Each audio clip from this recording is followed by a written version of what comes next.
कक्षा में आपका पुनः स्वागत है। आज का हमारा टॉपिक है संख्या के लिए बंडल और तीली बनाओ।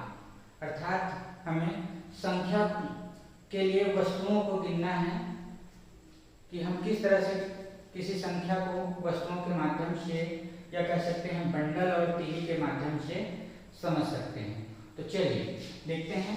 जैसे हमारे पास कुछ संख्याएं हैं, जैसे 2 और 5 से मिलकर बने हैं 25, यहाँ 18, 31 और यह 40।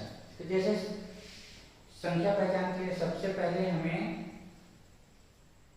अंकों के स्थान का ज्ञान होना चाहिए कि कौन सी संख्या इकाई में है, कौन सी दहाई में, और जैसे आगे की कक्षाओं में हम पढ़ेंगे कौन सी संख्या सैकड़े पर है, हजार पर है।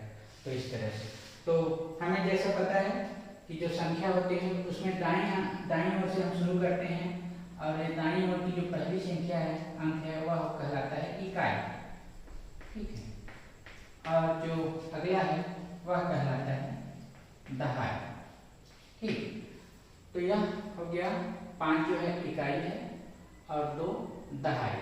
अब इसके लिए हमें वस्तुओं को गिनना है। वस्तु के रूप में हमारे पास यहाँ बंडल और तीली के रूप में गिनेंगे कि यह 2 दहाई के लिए और 5 इकाई के लिए। जैसे कल ही हमने देखा था कि दहाई हम किसे कहते हैं, तो 10 का जो समूह होता है उसे हम दहाई कहते हैं। ठीक है। और जो अलग अलग हो या जो बंडल के रूप में ना हो, खुला हो, उसे हम इकाई कहते हैं। 11 इकाइयां भी हो सकती हैं, 12 इकाइयां भी हो सकती हैं, बशर्ते कि वह बंडल के रूप में ना हो, खुले के रूप में हो। तो हम सीधे उसे 12 इकाई पढ़ेंगे या 11 इकाई पढ़ेंगे। तो चलिए देखते हैं इकाई और दहाई का। जैसे हमने पहचान कर लिया कि जो 5 है वह इकाई है और 2 दहाई है। दहाई के स्थान पर 2 है, तो 2 दहाई मतलब हमें क्या करना होगा, 2 दहाई के लिए हमें, दहाई का मतलब हो गया बंडल, जिसमें कोई भी वस्तु जो है 10 के समूह में होगी। तो 2 दहाई है तो हमें कम से कम नहीं 2 ही बंडल की आवश्यकता होगी। तो 2 दहाई के लिए हम बंडल बनाते हैं 1, 2, 3, 4, 5, 6, 7, 8, 9, 10 का समूह बनाना है। तो इसे हमने बांध दिया, एक गठरी बना दी, एक दहाई बना लिए हमने, एक बंडल। अब दूसरा भी बना लेते हैं 1, 2, 3, गिनते जाइए, 10 से ज्यादा नहीं होना चाहिए, 4, 5, 6, 7, 8, 9 और यह हो गया 10 हुआ। तो फिर यह एक बंडल हो गया। तो यह 2 दहाई, तो 2 दहाई के लिए हमारे पास हो गए 2 बंडल। ठीक है।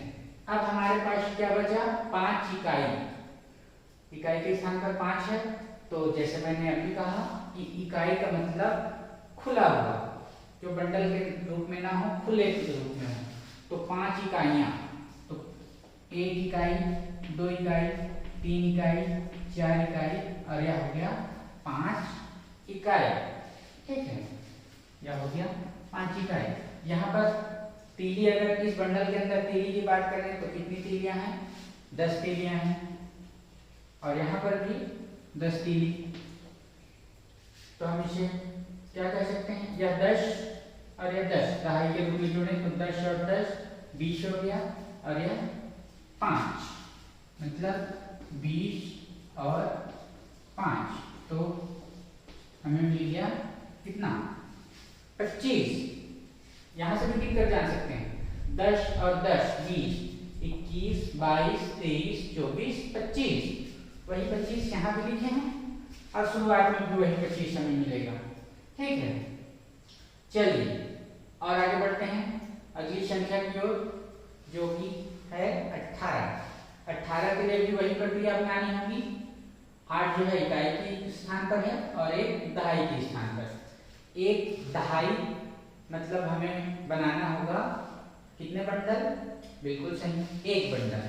तो चलिए बना लेते हैं 1, 2, 3, 4, 5, 6, 7, 8, 9, 10। यह एक बंडल हो गया। ठीक है। और हमारे पास है 8 इकाइयाँ, तो उसके लिए इकाई बनाते हैं खुले में 8, 1 2 3 4 5 6 7 और यह 8, ठीक है 8 इकाइयाँ। और यह क्या है, एक दहाई। अब देखिए इस एक दहाई के अंदर कितने इकाइयाँ हैं पता है हमें, इसके अंदर 10 तीलियाँ हैं तो 10 इकाइयाँ हैं और 8 इकाइयाँ, तो हमारे पास हो गया 10, इस बंडल से 10 और यह हो गया 8 इकाई और, तो इसे हम पढ़ेंगे 18, 10 और 8 18, 10 और 8 18, या इसे इस तरह से भी कर सकते हैं 10 11 12 13 14 15 16 17 और एक 18, तो यह हो गया 18, ठीक है। चलिए और एक संख्या लेते हैं, हमारे पास संख्या है 31, ठीक है।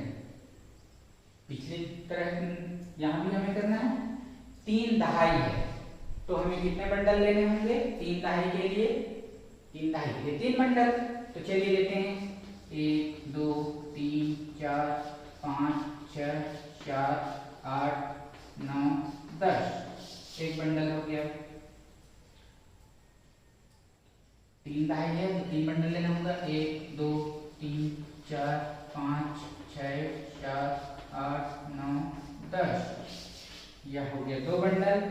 एक बंडल और बना लेते हैं, 1 2 3 4 5 6 7 8 9 10, ये हो गए 3 बंडल, 3 दहाई के लिए 3 बंडल। और हमारे पास है एक इकाई, तो एक खुला भी चाहिए हमें, यह हो गया इकाई। अब हमारे पास 3 दहाई और एक इकाई, ठीक है।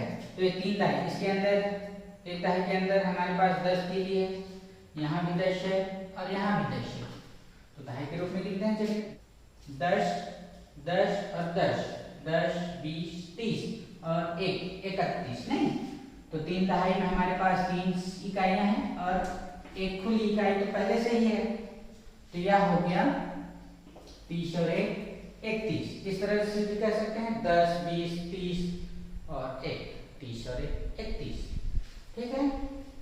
चलिए आगे बढ़ते हैं, हमारे पास एक और संख्या है 40, ठीक है। 40 के लिए भी हम इसी तरह से बंडल और तीली बनाएंगे, तो चलिए 4 के लिए बनाते हैं हम। 4 दहाई के लिए 1 2 3 4 5 6 7 8 9 10, एक बंडल हो गया। 1 2 3 4 5 6 7 8 9 10, 2 बंडल हो गया।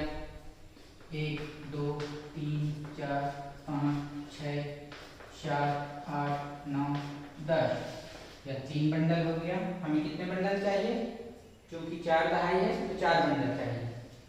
1 2 3 4 5 6 7 8 9 और यह हो गया 10, 4 बंडल। और है इकाई के स्थान पर 0, मतलब खुली में तीलियां हमारे पास बिल्कुल भी नहीं है, 0 है, कुछ भी नहीं, ठीक है। तो यह 4 का है, हर एक में हमारे पास 10 इकाइयां हैं, 10 तीलियां हैं, 10 यहाँ भी 10 यहाँ भी 10, गिनिए इसको 10 और 10 20 30 और 1 40।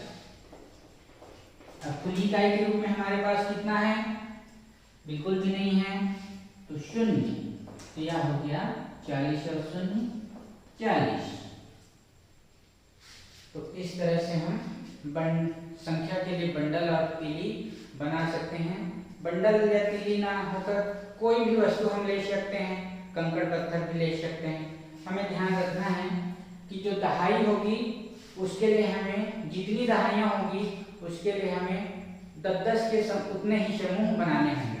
जैसे यहाँ 2 दहाई है तो हमने 10-10 का 2 समूह बनाया, यहाँ 1 दहाई है तो हमने केवल 1 समूह बनाया, यहाँ 3 दहाइयाँ हैं तो हमने 3 समूह 10-10 के बनाए, और जैसे कि यहाँ 4 दहाइयाँ हैं तो हमने 10-10 के 4 समूह बनाए। अब यहाँ जैसे यहाँ तो 1 इकाई है तो हमने 1 ही खुली तीली बनाई, यहाँ 0 है, तो जैसे पहले ही कहा शून्य इकाई है, मतलब इकाई के स्थान पर कुछ नहीं है, खुली तीली के रूप में हमारे पास कुछ भी नहीं है। ऐसे ही आप और भी अभ्यास के प्रश्न कर सकते हैं। घर में आप पत्तों को लेकर, कंकड़ को लेकर या लकड़ियों को लेकर ऐसे ही अभ्यास कीजिए।